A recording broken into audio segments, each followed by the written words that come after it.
Bienvenue sur la chaîne Je témoigne de ma foi. Aujourd'hui, nous nous plongeons dans les écrits de Catalina Rivas lors d'une vision de la Sainte Messe. Voici son récit. Dans une merveilleuse catéchèse, le Seigneur et la Vierge Marie nous ont instruits tout d'abord sur la façon de prier le rosaire en le faisant avec notre cœur, en méditant et en prenant plaisir à ces moments où nous rencontrons Dieu et notre Sainte Mère. Ils nous ont aussi instruits sur la façon de bien se confesser et dans ce document, un enseignement sur ce qui arrive pendant la Sainte Messe et comment le vivre avec nos cœurs. Voici les raisons pour lesquelles je dois et veux donner ce témoignage au monde entier. En tout premier lieu, pour la plus grande gloire de Dieu et pour le salut de tous ceux qui veulent ouvrir leur cœur à Dieu. Ensuite, ce témoignage est donné pour que de nombreuses âmes consacrées à Dieu puissent rallumer le feu de leur amour pour le Christ. Certaines de ces âmes sont les propriétaires des mains qui ont le pouvoir d'amener le Christ dans notre monde, lui permettant de devenir notre nourriture. Puis ce livret est donné pour permettre à d'autres âmes de briser la routine de la façon avec laquelle elles reçoivent le Christ et pour qu'elles puissent revivre l'émerveillement de leur rencontre de chaque jour avec amour. Finalement, il est donné pour que mes frères et sœurs laïcs du monde entier puissent vivre le plus grand des miracles avec leur cœur, la célébration de l'Eucharistie. Nous étions à la vigile de l'Annonciation et les membres de notre groupe étaient allés au sacrement de la réconciliation. Quelques dames de notre groupe de prière n'avaient pu se rejoindre à nous, alors elles remirent leur réconciliation au lendemain, avant la messe. Le lendemain, lorsque j'arrivais à l'église, un peu en retard, l'archevêque et les prêtres avaient déjà commencé à sortir de la sacristie. La Vierge Marie dit de sa voix douce et féminine qui adoucit notre âme.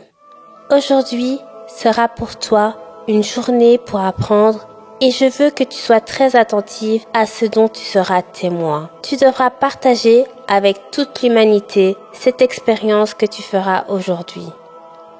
J'étais profondément émue, sans comprendre pourquoi, mais j'ai essayé d'être très attentive. Rite pénitentiel.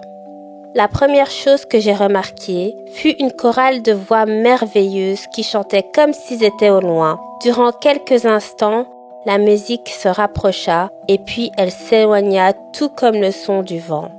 L'archevêque commença la célébration de la messe et quand il arriva au rite pénitentiel, la Sainte Vierge me dit: du fond de ton cœur, demande au Seigneur de pardonner tes fautes qui l'ont offensé.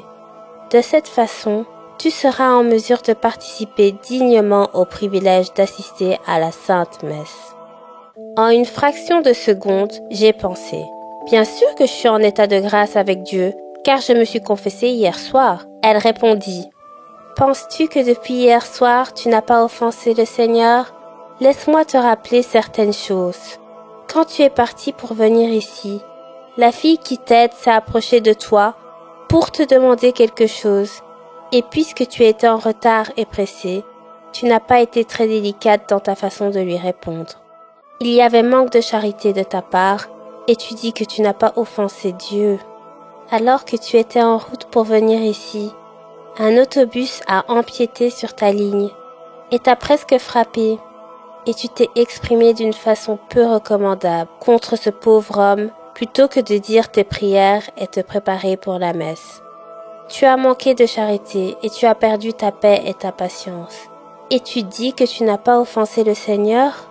Tu arrives à la dernière minute quand la procession du célébrant est déjà en route pour célébrer la messe et tu vas participer sans t'être préparé. J'ai répondu: très bien ma mère, ne dis plus rien. Tu n'as pas à me rappeler autre chose car je mourrais de chagrin et de honte. Pourquoi devez-vous tous arriver à la dernière minute? Tu aurais dû arriver plus tôt pour être capable de prier et de demander au Seigneur d'envoyer son Esprit Saint pour qu'il t'accorde un esprit de paix et te purifie de l'esprit du monde, de tes préoccupations, tes problèmes et tes distractions, afin de te permettre de vivre ce moment si sacré. Pourtant, tu arrives presque au moment où la célébration est sur le point de commencer, et tu participes comme il s'agissait d'un événement ordinaire, sans aucune préparation spirituelle. Pourquoi? C'est ici le plus grand des miracles. Tu vas vivre le moment où le Dieu très haut donne son plus grand cadeau et tu ne sais pas comment l'apprécier. » Cela suffisait. Je me sentais tellement perturbée que j'en avais suffisamment pour demander pardon à Dieu. Ce n'était pas seulement pour les offenses de ce jour, mais aussi pour toutes les fois où, comme tant d'autres personnes, j'avais attendu que le prêtre termine son homélie avant d'entrer dans l'église. C'était aussi pour les fois où je ne savais pas ou bien j'avais refusé de comprendre ce que cela voulait dire, d'être là. Et pour les fois où, peut-être, mon âme était pleine de fautes plus importantes et où j'ai osé participer à la Sainte Messe. Gloire à Dieu. C'était jour de fête et on allait réciter le Gloria. Notre-Dame dit « Glorifie et bénis avec tout ton amour la très sainte Trinité, en reconnaissant que tu es une de ses créatures. » Combien différent fut le Gloria. Soudain, je me vis sur une place lointaine remplie de lumière, devant la majestueuse présence du trône de Dieu. Avec tant d'amour, je le remerciais tandis que je répétais « Pour ton immense gloire, nous te louons, nous te bénissons, nous t'adorons, nous te rendons grâce. Nous te remercions, Seigneur Dieu, Roi du ciel, Dieu le Père Tout-Puissant. » Et je me suis rappelé le tendre visage paternel du Père. Seigneur Jésus-Christ, Fils unique du Père, Seigneur Dieu, Agneau de Dieu, tu enlèves les péchés du monde. Et Jésus était devant moi avec un visage plein de tendresse et de miséricorde. Car toi seul es saint, toi seul es Seigneur, toi seul est le Très-Haut, Jésus-Christ, avec le Saint-Esprit, le Dieu du bel amour. Lui qui à ce moment me fit trembler de tout mon être, et je me demandais, Seigneur, délivre-moi de tous les mauvais esprits. Mon cœur t'appartient. Mon Seigneur, envoie-moi ta paix afin que je puisse obtenir les meilleures grâces de l'Eucharistie, pour que ma vie puisse produire les meilleurs fruits. Esprit Saint de Dieu, transforme-moi, agis en moi et guide-moi. Ô Dieu, donne-moi les grâces dont j'ai besoin pour mieux te servir. Liturgie de la parole. Le moment de la liturgie de la parole est arrivé, et la Vierge Marie me fit répéter. Seigneur, aujourd'hui je veux t'écouter. Je veux écouter ta parole et produire d'abondants fruits. Que ton Esprit Saint nettoie l'intérieur de mon cœur pour que ta parole puisse y grandir et s'y développer, purifiant mon cœur pour qu'il soit mieux disposé. Notre-Dame dit, « Je veux que tu portes attention aux lectures et à toute l'homélie du prêtre. Souviens-toi que la Bible dit que la parole de Dieu ne revient pas sans avoir porté de fruits. Si tu portes attention, quelque chose de tout ce que tu as entendu restera en toi. Tout au long du jour, tu devrais essayer de te rappeler ces mots qui t'auraient particulièrement frappé. Parfois, ce peut être 2 versets, d'autres fois la lecture de tout l'évangile ou peut-être seulement un mot. Savoure-les tout au long de la journée et ils feront ainsi partie de toi. Car c'est ainsi qu'on en arrive à changer sa vie, en permettant à la parole de Dieu de te transformer. Maintenant, dis au Seigneur que tu es ici pour écouter, que tu veux qu'il parle à ton cœur aujourd'hui. Je remerciais Dieu, encore une fois, de me donner l'opportunité d'entendre sa parole. Et je lui ai demandé pardon d'avoir eu un cœur si dur pendant tant d'années et d'avoir enseigné à mes enfants qu'ils devaient aller à l'église parce que l'église le commandait et non pas par amour et pour le besoin d'être rempli de Dieu. J'avais assisté à tant de célébrations eucharistiques, surtout par obligation, et à cause de cela, je me croyais sauvée. Mais je ne la vivais pas, et encore moins, je portais attention aux lectures ou à l'homélie du prêtre. Quelle douleur je ressentis pour tant d'années perdues inutilement, à cause de mon ignorance. Combien superficielle est notre participation à la messe quand nous y allons seulement lorsque quelqu'un se marie, ou pour des funérailles, ou pour être vu de la foule. Que d'ignorance au sujet de notre Église et ses sacrements. Quelle perte en essayant de nous instruire et de nous informer sur des choses du monde qui, dans un moment, peuvent disparaître, nous laissant avec rien et à la fin de notre vie ne serviront aucunement à prolonger d'un seul instant notre existence. Par contre, nous ne savons rien de ce qui pourrait nous donner un peu du ciel sur la terre et après la vie éternelle. Et nous nous appelons des hommes et des femmes cultivés. Offertoire. Un moment plus tard, ce fut le début de l'offertoire et la Sainte Vierge me dit « Prie ainsi » et je répétais après elle « Seigneur, Je t'offre tout ce que je suis, tout ce que j'ai et tout ce que je peux. Je remets tout entre tes mains. Construis-le, Seigneur, avec le rien que je suis. Par les mérites de ton Fils, transforme-moi, Dieu Tout-Puissant. J'intercède auprès de toi pour ma famille, pour mes bienfaiteurs, pour chaque membre de ton apostolat, pour tous ceux qui se battent contre nous, pour tous ceux qui se recommandent à mes prières. Apprends-moi à avoir un cœur accueillant pour eux, pour que leur marche soit moins pénible. C'est ainsi que les saints priaient, et c'est ainsi que je voudrais que chacun de vous le fasse. Ainsi, c'est de cette façon que Jésus nous demande de prier, comme si nous présentons, pour ainsi dire, notre cœur ouvert devant eux, afin qu'ils ne ressentent pas sa sévérité, mais que nous soulagions plutôt la souffrance de leur part.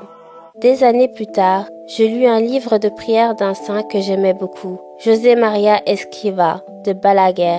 Et dans ce livre, j'y trouvais une prière semblable à celle que la Vierge m'avait apprise. Peut-être que ce saint, à qui je me recommande, a plu à la Vierge Marie avec ses prières. Soudain, quelques personnages que je n'avais pas vus commencèrent à se lever. C'était comme si, à côté de chaque personne qui était présente dans la cathédrale, une autre personne émergeait et bientôt la cathédrale était remplie de très belles et jeunes personnes. Ils étaient vêtus de robes blanches et ils commencèrent à se déplacer vers l'allée centrale et puis vers l'autel. Notre mère dit « Observe, ce sont les anges gardiens de chaque personne présente dans l'assemblée.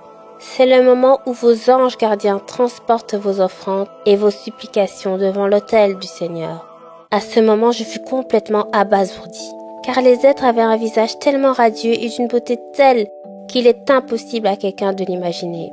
Ils avaient une très belle apparence avec un visage presque féminin. Toutefois, la vue de leur corps, de leurs mains et leur grandeur était masculine. Leurs pieds nus ne touchaient pas le plancher, mais ils se déplaçaient comme s'ils glissaient. Cette procession fut très belle. Certains transportaient ce qui ressemblait un peu à un bol doré avec quelque chose qui brillait beaucoup, d'une lumière dorée blanche. La Vierge Marie dit « Ce sont les anges gardiens des personnes qui offrent cette messe pour plusieurs intentions. Ceux qui sont conscients de la signification de cette célébration. Ils ont quelque chose à offrir au Seigneur. Offrez-vous à ce moment-là. Offrez vos peines, vos douleurs, vos espoirs, vos tristesses, vos joies, vos supplications. Souvenez-vous que la messe a une valeur infinie. Alors soyez généreux en offrande et en demande. » Derrière les premiers anges, d'autres vinrent qui n'avaient rien dans leurs mains. Ils s'avançaient les mains vides. La Vierge dit « Ceux-ci sont les anges des personnes qui sont ici, mais n'offrent jamais rien. Ils n'ont aucun intérêt à vivre chaque étape liturgique de la messe. Ils n'ont aucun présent à apporter devant l'autel du Seigneur. » À la fin de la procession, vinrent d'autres anges qui paraissaient plutôt tristes et avaient leurs mains jointes en prière, mais avaient les yeux baissés. Ceux-ci sont les anges gardiens des personnes qui sont ici, mais qui ne veulent pas l'être, c'est-à-dire des personnes qui ont été forcées de venir ici, qui sont venues par obligation.